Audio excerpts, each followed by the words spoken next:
محترم بزرگوں اور دوستوں اور ہم عمر ساتھیوں، تمام قسم کی تعریف و توصیف، کبریائی و بزرگی، حمد و ثنا، مدح و ستائش اس خالق کائنات مالک ارض و سما کے لیے ہے جو اس کائنات کے ذرے ذرے کا خالق، مالک، رازق اور پالنہار ہے۔ وہ اللہ اس دنیا کے اندر جسے چاہتا ہے عزت عطا کرتا ہے اور جسے چاہتا ہے ذلیل و خوار کر دیتا ہے، جسے قرآن کہتا ہے وَتُعِزُّ مَن تَشَاءُ وَتُذِلُّ مَن تَشَاءُ۔ بعدہ درود و سلام کے بے شمار پھول نشاور ہو عموماً تمام انبیاء علیہ السلام پر، بالخصوص ہمارے اور آپ کے آخری نبی تاجدار مدینہ احمد مجتبیٰ محمد مصطفیٰ عربی محمد پاک صلی اللہ علیہ وسلم پر، کہ جن کی محنت و مشقت اور کوشش و کاوشوں کے بعد اسلام ہم تک پہنچا، جنہوں نے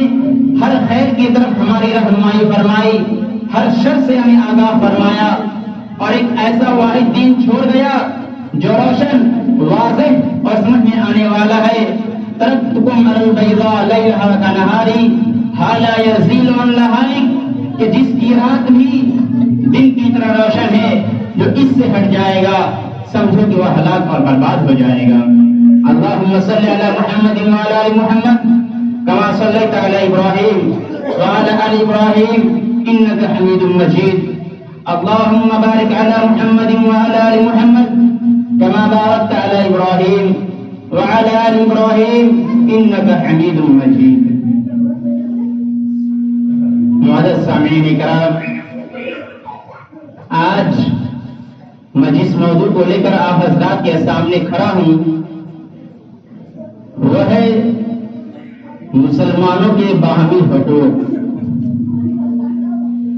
ویسے تو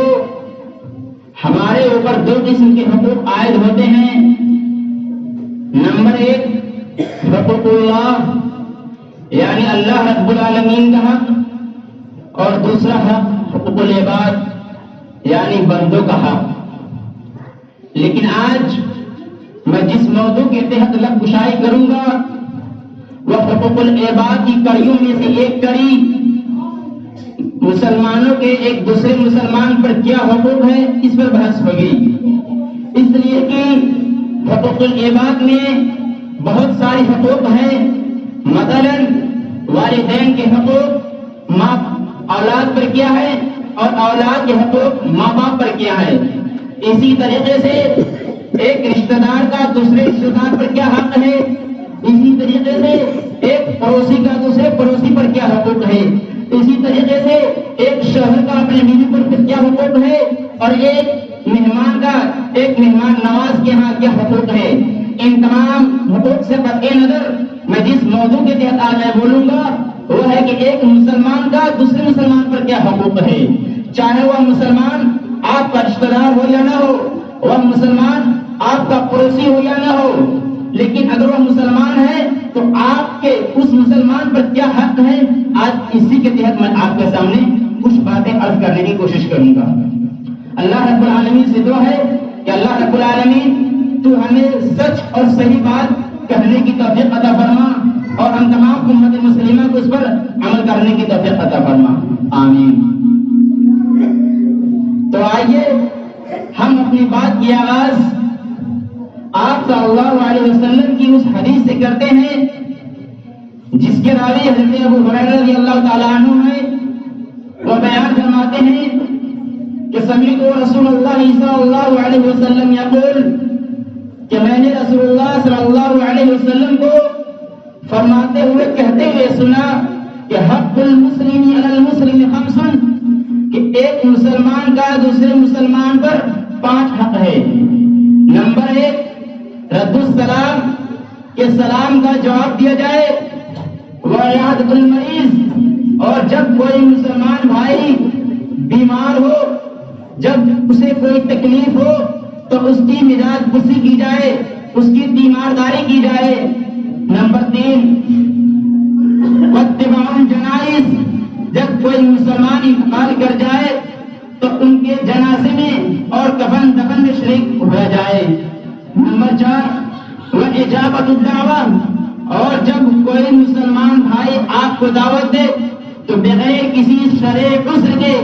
اس کو نکالا نہ جائے بلکہ اسے قبول کیا جائے۔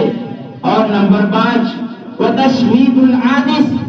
جب آپ کا کوئی مسلمان بھائی چھینکے اور چھینکنے کے بعد الحمدللہ کہے تب آپ اس کے جواب میں یرحمک اللہ کہے۔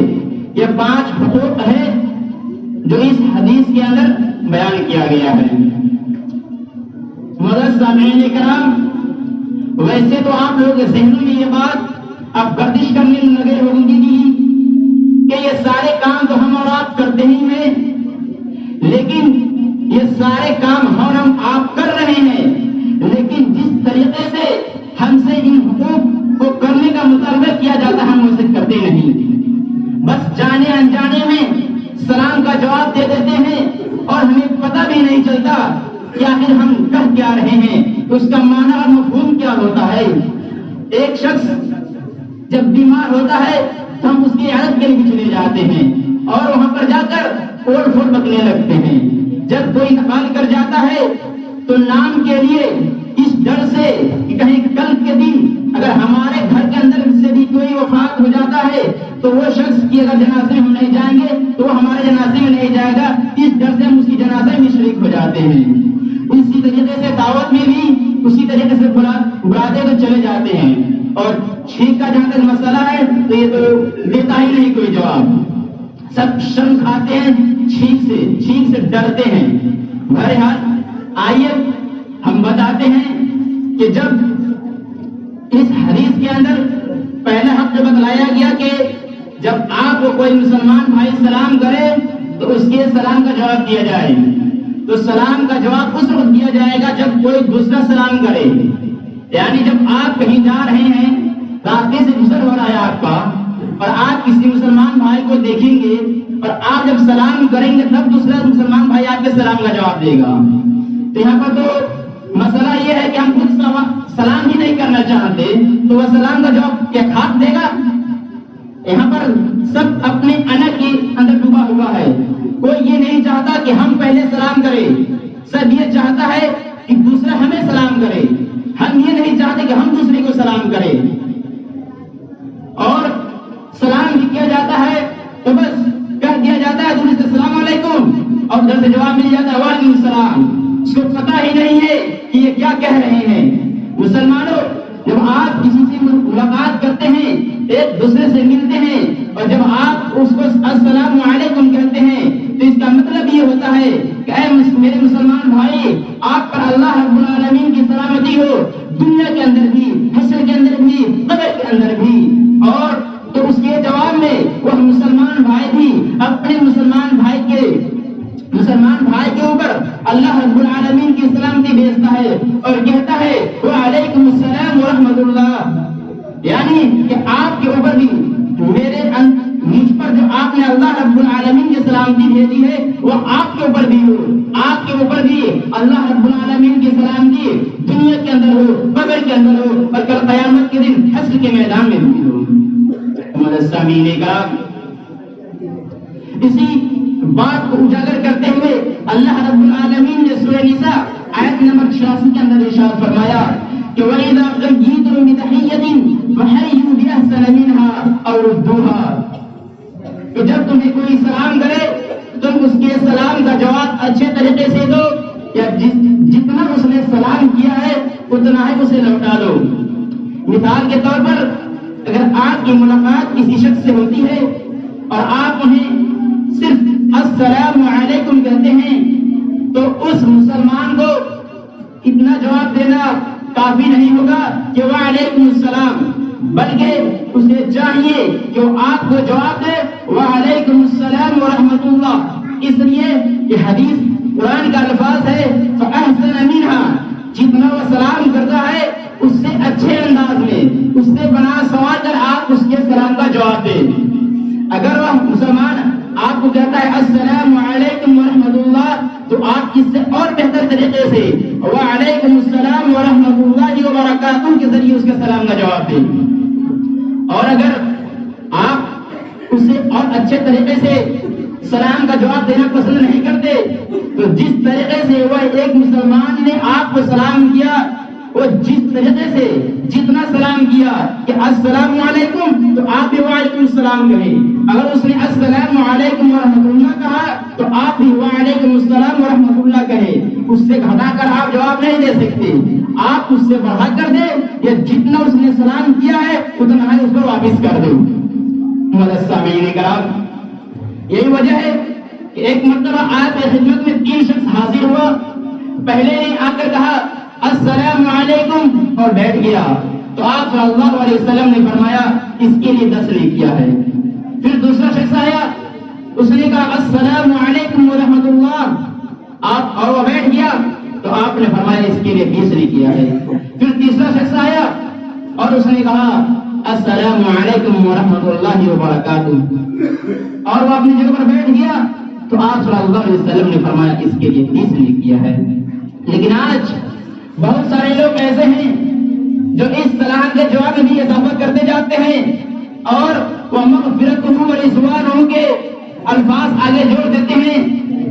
حالانکہ یہ 2 جملے کسی صحیح حدیث سے ثابت نہیں ہے کہ کہا جائے وہ مغفرتہ و رضوانہ۔ بس حدیث کے اندر سلام اتنا ہی پر ختم ہو جاتا ہے کہ السلام علیکم ورحمۃ اللہ وبرکاتہ۔ سامعین کرام، جب ہم ایک دوسرے سے سلام کریں گے تو کیا فائدہ ہوگا؟ آئیے اللہ کے نبی کی حدیث سے دیکھتے ہیں کہ آپ صلی اللہ علیہ وسلم کا ارشاد ہے کہ لا تدخلون الجنۃ حتى تؤمنوا ولا تؤمنوا حتى تحابوا اولا ادلكم على شيء اذا فعلتموه تحاببتم افشوا السلام بينكم، کہ تم میں کا کوئی شخص جنت میں داخل نہیں ہو سکتا یہاں تک کہ وہ ایمان نہ لائے، یہاں تک کہ وہ مومن نہ ہو جائے، اور تم میں کا کوئی شخص اس وقت تک مومن نہیں ہو سکتا۔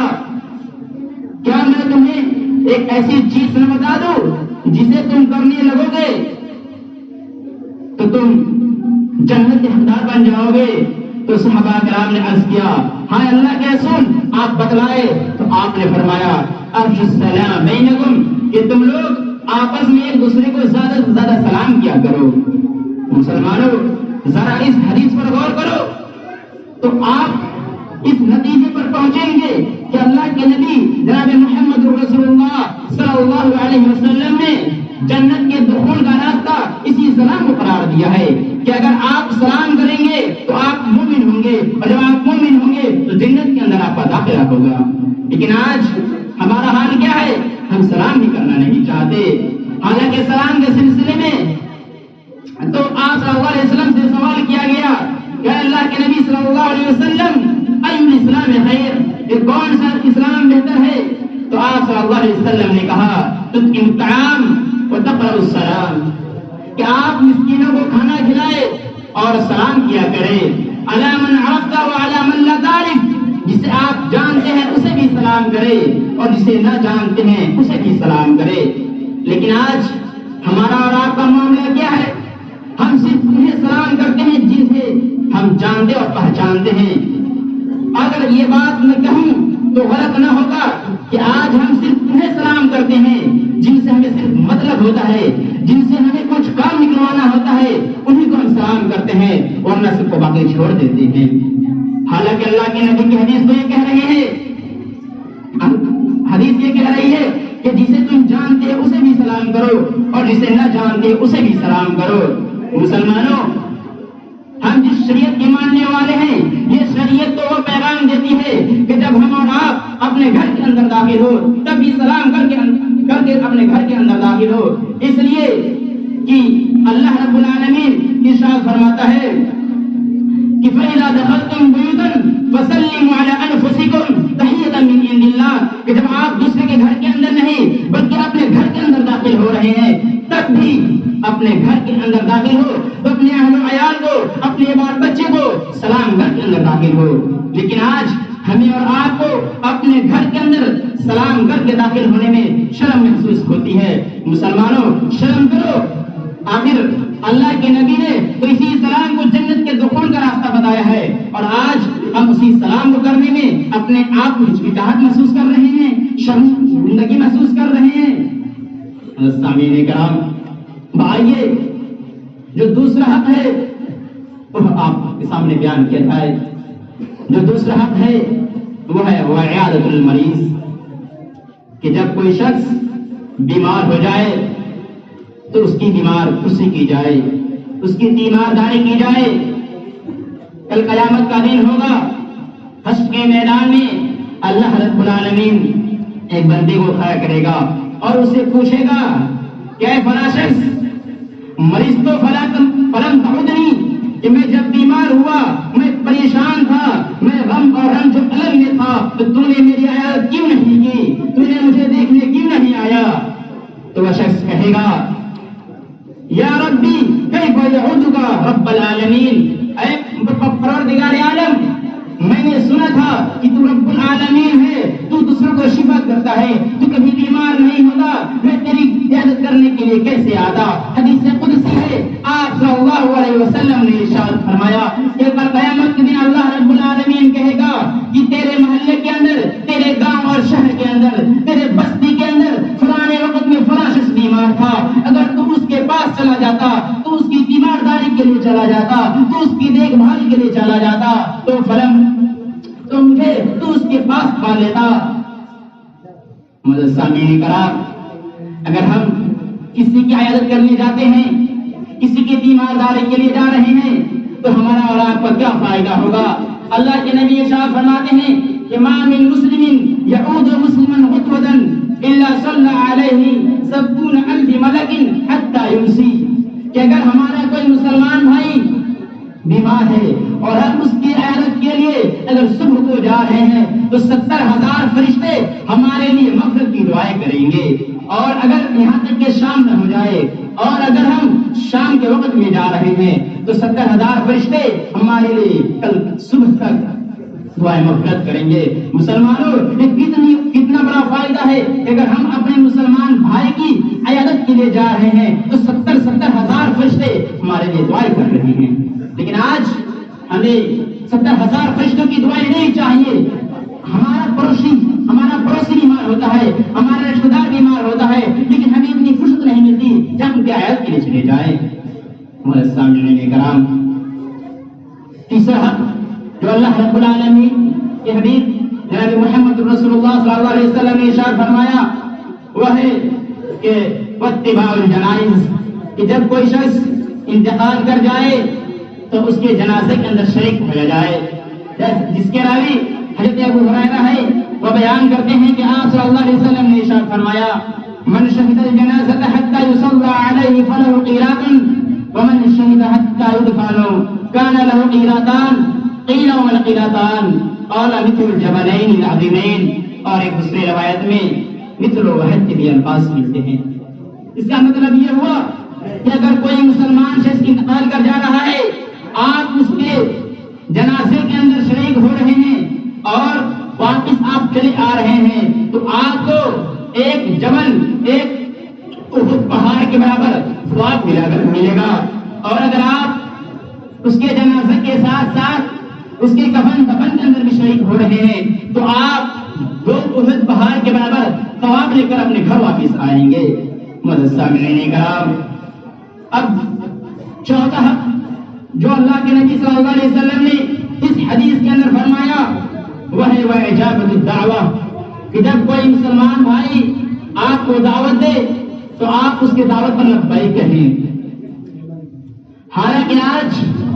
ہمارا اور آپ کا معاملہ یہ ہوتا ہے کہ جب ہمیں کوئی دعوت دیتا ہے تو ہم سب سے پہلے فرصت میں یہ دیکھنے کی کوشش کرتے ہیں کہ دعوت ملی کہاں سے ہے، یہ امیر زادے کی دعوت ہے، کسی غریب گھرانے کی دعوت ہے۔ اگر کسی امیر زادے کی دعوت ہوتی ہے اور اس نے ہمیں دعوت کا ٹائم بتایا ہوا ہوتا ہے 5 بجے، تو ہم 4 بجے سے اس کے گھر پہنچ جاتے ہیں، اور کسی غریب کی دعوت ہوتی ہے تو ہم یہ سوچنے پر مجبور ہو جاتے ہیں کہ آیا اسے گھر جایا جائے یا نہیں جایا جائے، اگر جائیں گے تو پھر اس غریب کو کچھ دینا نہ پڑ جائے، اسی کشمکش میں ٹائم نکل جاتا ہے۔ مسلمانوں، ذرا غور کرو، اور آپ لوگوں نے بخوبی اس کا اندازہ لگایا بھی ہوگا کہ جب آپ کسی امیر زادے کی دعوت میں جاتے ہوں گے یا گئے ہوں گے تو آپ نے یہ اندازہ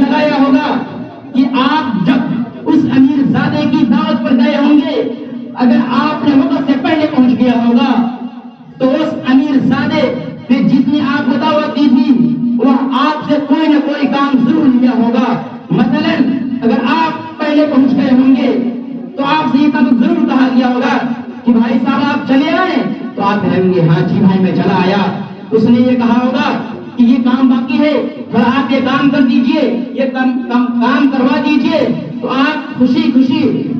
اس امیر زادے کی دعوت میں جا کر اس کے کام کو دیکھتے ہوں گے، اس کے تھوڑے بہت کام کرتے ہوں گے۔ لیکن وہیں پر جب ایک غریب آدمی آپ کو دعوت دیتا ہے، جس کے گھر آپ جانے سے ڈرتے اور کتراتے ہیں، اس کے گھر جانا نہیں چاہتے، جب آپ کسی طریقے سے کر کے اس کے گھر چلے جاتے ہیں، اور جب وہ آپ کو دیکھتا ہے تو وہ شخص اپنے اسی رومال سے اس کرسی کو صاف کرتا ہے، جس رومال سے وہ اپنے چہرے کو صاف کرتا ہے، اپنے چہرے کے پسینے کو صاف کرتا ہے، وہ غریب شخص اسی رومال سے اس کرسی کو صاف کرتا ہے کہ کہیں ایسا نہ ہو کہ آپ ناراض ہو جائے اور واپس اس کے گھر سے واپس چلے آئے۔ وہ اس ڈر کی وجہ سے وہ اپنے پسینے والے رومال سے اس کرسی کو صاف کرتا ہے اور آپ کو عزت سے بٹھاتا ہے۔ لیکن آپ اسی امیر کے یہاں جانا پسند کرتے ہیں، اس غریب کے ہاں آپ کی یہ عزت راز نہیں آتی آپ کو، لیکن اس غریب کے ہاں پانی پلانا اور پتے اٹھانا آپ کو پسند ہوتا ہے، لیکن غریب کی دعوت آپ کو پسند نہیں ہوتی۔ مسلمانوں شرم کرو، کب تک امیر زادوں کی ٹکڑوں پر پڑتے رہیں گے؟ کبھی کبھی غریبوں کی دعوت پر بھی چلے جایا کریں۔ اس لیے اور کبھی کبھی ایسا بھی ہوتا ہے کہ ایک ہی دن میں دو جگہ سے دعوت آ جاتی ہے، تو اب آپ کیا کریں گے؟ تو اس کا ادب یہ ہے کہ آپ جس نے آپ کو پہلے دعوت دی ہے اس کی دعوت تو پہلے سے آپ نے قبول کر لی ہے، لیکن جب آپ بعد میں کوئی آپ کو دعوت دے رہا ہے تو آپ اسے کھلے لفظوں میں یہ نہیں کہیے کہ مجھے آپ کی دعوت منظور نہیں، بلکہ آپ اسے اتنا ضرور کہیں کہ دیکھیے مجھے آلریڈی پہلے سے دعوت مل چکی ہے، اگر مجھے موقع ملا، اگر ٹائم ملا مجھے تو میں آپ کے پاس پہنچوں گا، ورنہ انشاءاللہ پھر کبھی۔ اگر ایسا ممکن نہیں، اگر آپ کا بہت قریبی رشتہ دار ہے یا بہت قریبی دوست ہے، معاملہ بگڑنے کا خدشہ ہے، تو آپ اپنے کچھ گھر کے افراد کو اس کے یہاں بھیج دیجیے اور کچھ افراد کو جو پہلے یہاں دعوت ملی ہے اس کے یہاں بھی چلے جائیے۔ لیکن آج اسی سے تھوڑا سا ہٹ کر ہم جیسے علماء کو بھی اسی دعوت کے ذریعے سے بہت بدنام کیا جاتا ہے اور کہا جاتا ہے کہ مولانا لوگ کھانے میں بہت آگے رہتے ہیں۔ ارے جاہل، تجھے تو معلوم ہی نہیں کہ ایک مسلمان کا دوسرے مسلمان پر حق ہے، یہ جانتے ہیں کہ ایک مسلمان کا دوسرے مسلمان پر حق ہے، اگر یہ نہیں جائیں گے، اسے دعوت ملی اور نہیں جائیں گے تو یہ کل قیامت کے دن اللہ رب العالمین کے برگاہ میں گنہگار ثابت ہوں گے، اور تو انہیں دعوت خور کہتے ہو؟ شرم نہیں آتی مسلمانوں؟ اپنے علماء کو اس طریقے کے الفاظ کہتے ہو کہ یہ دعوت میں بڑے آگے آگے رہتے ہیں۔ مسلمان ساتھیوں ذرا ہوش کا ناخن لو اور اپنے علماء کی عزت کرنا سیکھو۔ نمبر 5، اس حدیث کے اندر آپ صلی اللہ علیہ وسلم نے جو ایک مسلمان کے دوسرے مسلمان پر حق بتلائے ہیں وہ ہے تشمیت العاطس۔ ادھر چھینکنے والا بندہ اپنے چھینک کے بعد الحمدللہ کہے، اور ایک مسلمان جو اس کے بغل میں ہے اگر وہ اس کے چھینک کا جواب سن رہا ہے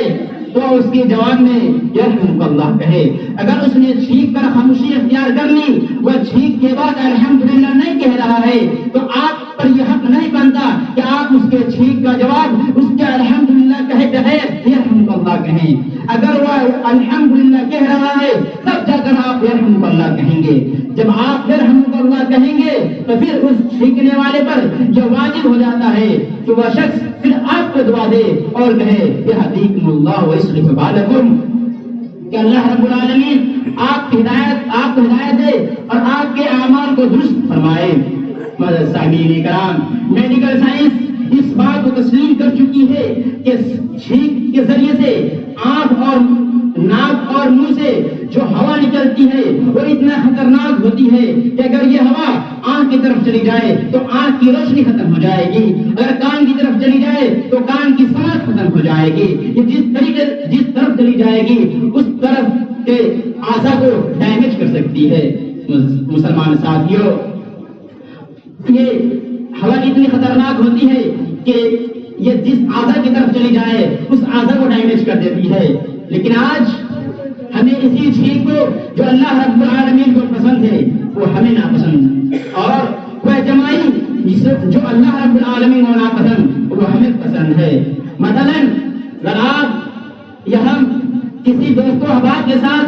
دو چار احباب کے ساتھ بیٹھے رہتے ہیں، جب کسی کو چھینک آتی ہے تو اپنے رومال کو نکال کر منہ ڈال کر چھینکتا ہے، چھینک کرنے لگتا ہے، حالانکہ اللہ کے حبیب جناب محمد رسول اللہ صلی اللہ علیہ وسلم نے ارشاد فرمایا کہ تشمیت العاطس، جب کوئی چھینکنے والا الحمدللہ کہے تو اس کے جواب میں یرحمک اللہ کہو۔ اور میڈیکل سائنس اور ڈاکٹر یہ بات بتا چکے ہیں کہ جب کسی شخص کو چھینک آتی ہے تو ایک لمحے کے لیے اس کے دل کی دھڑکن بند ہو جاتی ہے، اور جب کسی انسان کے دل کی دھڑکن ایک لمحے کے لیے بند ہو جائے اور پھر شروع ہو تو کیا اتنا نہیں بنتا کہ وہ اپنے رب کا شکر ادا کرے؟ اس لیے وہ اللہ کا شکر ادا کرتا ہے اور کہتا ہے الحمدللہ، اے اللہ تیرا لاکھ لاکھ شکر اور احسان کہ تو نے میرے دل کی دھڑکن کو دوبارہ واپس کر دیا۔ مسلمانوں، لیکن ہم جب چھینک آتی ہے تو منہ دبا کر چھینکتے ہیں، اور جو جمائی اللہ رب العالمین کو پسند نہیں وہ ہم دوست و احباب کے ساتھ بیٹھے بیٹھے اتنا بڑا سا منہ کھول دیتے ہیں اور اپنے منہ پر ہاتھ بھی نہیں رکھتے، اور ایسا لگتا ہے کہ کیا بتایا جائے، ایک بتا کا منہ ہوتا ہے، ایک چھوٹی کا ہوتا منہ کھول دیتے ہیں، اور پھر منہ بھی ہاتھ رکھنے کی توفیق نہیں ملتی، بس یہاں کرتے رہتے ہیں اسی پر۔ حالانکہ یہ اللہ رب العالمین کو بالکل پسند نہیں ہے۔ جو چیز پسند ہے وہ ہم کرتے نہیں، اور جو چیز نہیں پسند ہے وہ ہم بڑے خوشی سے کرتے ہیں۔ بہرحال ہم آپ لوگوں سے بس اتنا ہی کہیں گے کہ جو 5 حقوق میں نے اپنی ٹوٹی پھوٹی لفظوں میں آپ کے سامنے بیان کی ہے، اس امید کے ساتھ ہم آپ سے یہ گزارش اور التماس کر رہے ہیں کہ آپ لوگ اپنے درمیان صلاح کو عام کریں گے اور اپنے مسلمان بھائی کی عیادت کریں گے، اور جب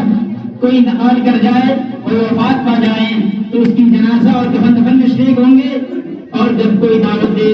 تو اس کی دعوت قبول کریں گے، اور جب کوئی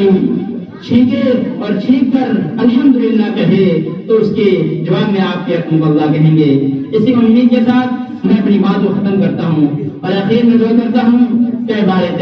بار الہ تو ہمیں ان تمام ٹوٹی پھوٹی باتوں پر عمل کرنے کی توفیق عطا فرما، آمین۔ اے بار الہ، آج پوری دنیا کے اندر مسلمان پریشان حال ہے تو ان کی پریشانی کو دور عطا فرما۔ یا بار الہ، جو مسلمان بیمار ہے ان کی بیماریوں کو دور عطا فرما، جو مقروض ہے ان کی قرض کی ادائیگی کوئی سبیل عطا فرما، آمین۔ بارک اللہ لنا ولکم فی القرآن العظیم ونفعنا وإياكم بالآيات وذكر الحكيم إنه تعالى جواد كريم ملك رؤوف رحيم۔